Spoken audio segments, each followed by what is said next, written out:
Alrighty, what's up, good sir? How's it going? How'd you do? Well, even though it was a locals, I will say it was quite the competitive locals. I played against Kashtira, two branded players, and oh shoot, what was my first round? Don't remember. So actually, no, all three were branded and the one Kashtira player. So meta Yeah. per se. But I was able to go undefeated per se. I had one draw with the Kashtira player, which I will say the crowd was pretty hyped in game two with how I was able to try to break the board and gain my zones back without really having to do much about it. But other than that, like everyone was great, and I loved being able to play Yu-Gi-Oh again. Alright, good to see you back, man. Thanks, man. Alright, you want to start with deck profile or anything Yeah. else? Actually, anybody want to shout out before we go? Shoutouts will definitely be Team Beige for sure. You'll see in the sleeves. We have a team. We went to Vegas. I'm sure everyone's heard. Yeah, top cut players. I'll link you guys in the video too. Yeah, so shout out to Amar, Tim, Renee, Carl, Theo, what else? Nacho specifically. Oh my goodness, he was the reason why the Vegas trip even was as good as it was. Nice. He's quite the character. But yeah, other than that, it's just all the people that just helped me along the way for sure, and everyone at Dream Wizards, they know who they are basically. But Yeah. I haven't played the game in a while, so it's good to be back. Yeah, good to see you. Alright, let's get into the profile. All right, let's do it. So, I guess my shoutouts are these three UDS Sealivori Calcos field centers. If anyone out there has more copies, I would love to fill a page up with these. Definitely be nice. All right, so we're gonna start off with the main deck. We are playing Dogmatika. Since you last saw my profile on Kevin Lem TCG, I did pick up the third Italian Ultimate Rare, which I'm very happy about. So 3 Dogmatika Ecclesia the Virtuous. Just beautiful. Basically our Stratos. What's nice about this deck is that you really don't need your normal summon, and even when you do, it's just fine that this is her. Okay. You don't really have to go into the extra deck that much based on this version of the build. Makes sense. The next one we got is 2 Maximus, 1 Fleur de Lis, and 1 Ashion. Everyone cuts this card out of the deck for some reason, but for me, it really goes in very strong. It recycles your resources so well as there's a card in the deck that I do play multiple copies of, but this deck was kind of incomplete for today's locals because I forgot Illusion of Chaos and Magician Souls at my house. So, yeah, but basically the main strat with Ashion is with Magician Souls, you send your target of Maximus or Fleur de Lis to the graveyard, and then once that occurs, you Nadir Servant or even search the Ashion off Ecclesia or whatnot, and when extra deck card goes to the grave, you special it and then get back the card that you sent off of Souls. So that's pretty nice. Makes sense. For this version of the Dogmatika deck, we are playing the Ritual version. So we are playing 1 Albazoa, 1 White Relic, and 1 Knight, White Knight of Dogmatika. Nice. A lot of people have been kind of, how do I put it, just kind of put off the deck just because they think, oh, blue cards equal brick. Yeah. I think in this case, it's based on the format, it's very extra deck reliant. So this version of the deck very capitalizes on you ripping the opponent's extra deck. And now that Kikalis is banned, it is even better. Perfect. All right, so now that the Dogmatikas are over, let's go to non-engine. We have 1 Magician Souls. Usually the ratio would have been 2 Souls, 1 Illusion of Chaos, but again, I forgot them at home. Makes sense. Here we have the main normal summon of the deck, which is 2 Nightmare Corruptor Ibli and 3 Silent Minings to search it. Okay. This is basically how you Ibli lock your opponent. It is your normal summon, which is fine. You link it away with either Almirage or Lingari, give it to them. It protects you from all their hand traps, such as Imperm, Gamma, Nibiru, and even when they try to Lava Golem you if they have it, they can't do it, as well as Lightning Storm or even Evenly Matched, which at that point they're wasting their battle phase anyway, so yeah, might as well take some damage from them. Alright, onto the hand traps. We do play a pretty big lineup of them. We play 2 Nibiru the Primal Being, 3 Ash Blossom and Joy Spring, 3 Effective Veiler, and because I ran out of, or I needed space due to not having Souls and Illusion, I played the 1 Droll Lockbird. Funny enough, I did not see it tonight, but that's fine, and 3 Infinite Impermanence. Okay. So, pretty big hand trap lineup, but funny enough, you'd be surprised that all of the normal summonable hand traps are even combo starters, as long as you see a Dogmatika with them. Makes sense. Alright, so off to spells.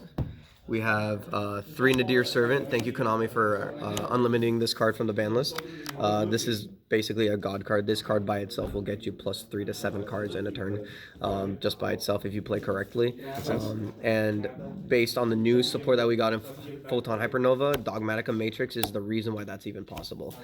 This card says when activated, you search a ritual card, being the spells or even the monsters. So with that, you combine it actually with the Ibli. Ibli has more of a function in this deck to give itself to your opponent versus its stun lock.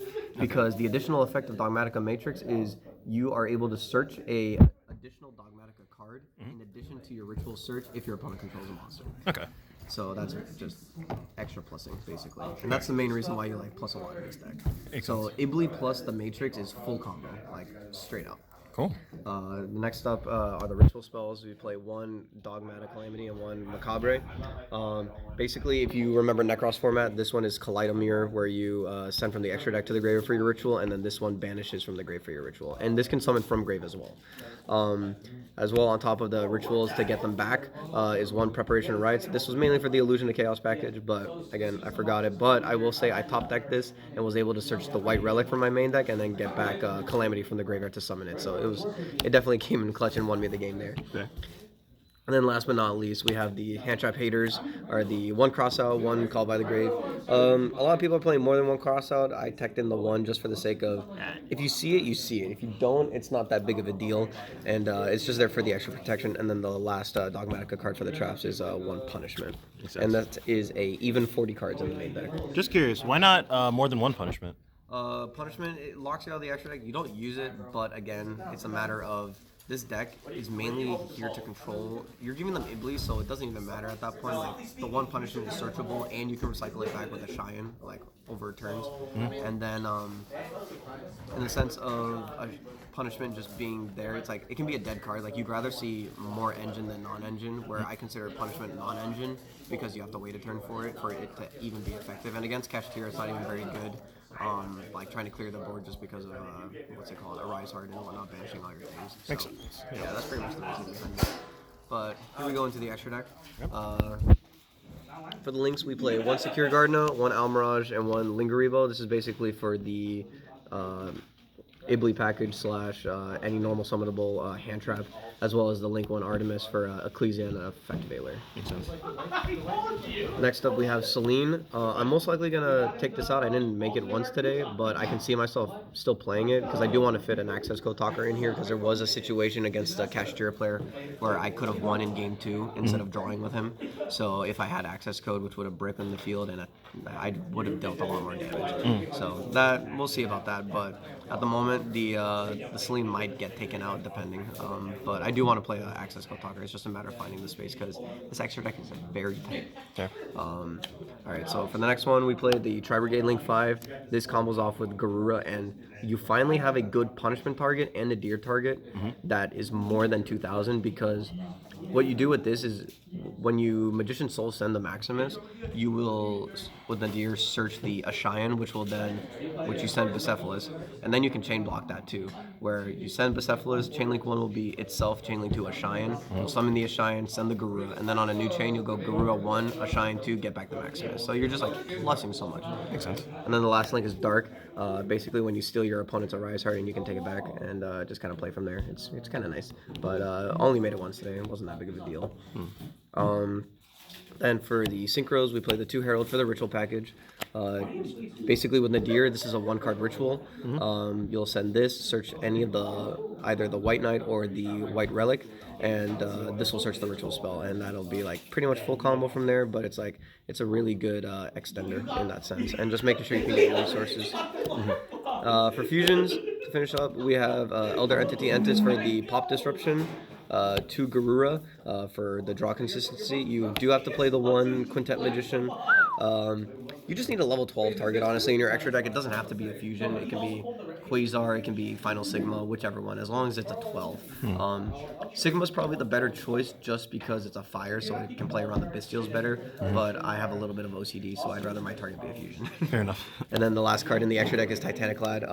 This you just send off at the end of the combo just to make sure you get that last bit of resource or follow-up, being Ecclesia or the Fleur-de-Lis to negate. It just depends on the matchup whether you send it or not. Fair. And that is it for the extra deck. And then shout out to all my tokens. If you guys play Cardfight Vanguard, you will definitely know what these guys are all about. It is I personally like this one a lot. And our SP Majesty Lord Blaster. Okay, probably most people will know about this, but this card is like, well, this card is technically sucks, but it's actually it's really cool. And mad expensive. Yeah, very much so. Alright, going into the side deck, I didn't really have much going into the tournament. I mean, it's a local, so it's a matter of just like, hopefully your side deck works for everything, but more or less this is probably what I would take to a regionals or even a YCS, minus like maybe 1 or 2 cards. So here, we'll get into it. I played the one practice off just because I didn't know what to fill in with this. This is probably the most cuttable card, but you also want to think of this as like your Fenrir to out Floodgates, like anti-spell, there can only be one, things like that. So then I played 3 Secret Villages, Spellcaster. Your entire deck is Spellcaster based, so why not use Imperial Order? We have the Terraforming to search it. 3 Ultimate Slayers for the branded matchup. They're very popular in this format, you might as well, and you get a lot of advantage off of it as well. You can send Garou, you can send Entis to break the board. Then we play the 2 Thrusts and the 1 Triple Tactics. Thrust is really good in this deck because going second, this deck is able to OTK with just main engine by itself using the rituals. So as long as you can get that like final piece to really like solidify it, Thrust does that for you. And against the Kashtira matchup, I mean, Arise Heart is mandatory, so it'll always be live as long as they don't lock out your zones. But you can kind of play around it to a degree. And then the last bit is 1 Lightning Storm, 1 Feather Duster, 1 Change of Heart for the Thrust targets, and then the 1 tech of Royal Decree for every trap deck, as well as this deck. This deck's biggest enemy is evenly matched. We do not have an out to that card in this deck to like negate it or even just kind of like play around it. So again, it's just a player preference choice. I just played the 1 Royal Decree just because. Makes sense. And that's pretty much it for the deck profile. If anyone knows me, I am the Spellbook Dogmatika player of Dream Wizards. Definitely a lot of editor. I'm keeping that in. But basically, I'm well versed in this deck, basically, so I know its ins and outs compared to most people. So it's like my tech choices are just kind of based on like my own knowledge and like how much I trust the deck and its consistency. Like you will see these cards like at the end of everything. Like Magician Souls will draw you like 1 to 2 cards, but that's after you've searched all the important pieces. So you'll get your floodgates and whatnot. Yeah. Other than that, it's just a matter of like I just want to have fun. Like it's a deck I'm very comfortable with, and just being able to do it and like have a success with it, it just shows like as a player, as long as you like learn your deck and build it against the meta, like you can win with it. Yeah, absolutely. Worst live by. All right. Good to see y'all. I suck at outro, so I'm not even gonna try. But great to see you, Javi. Great to see you playing again, and hope to see more of you in the future. Will do. All right. See you guys later.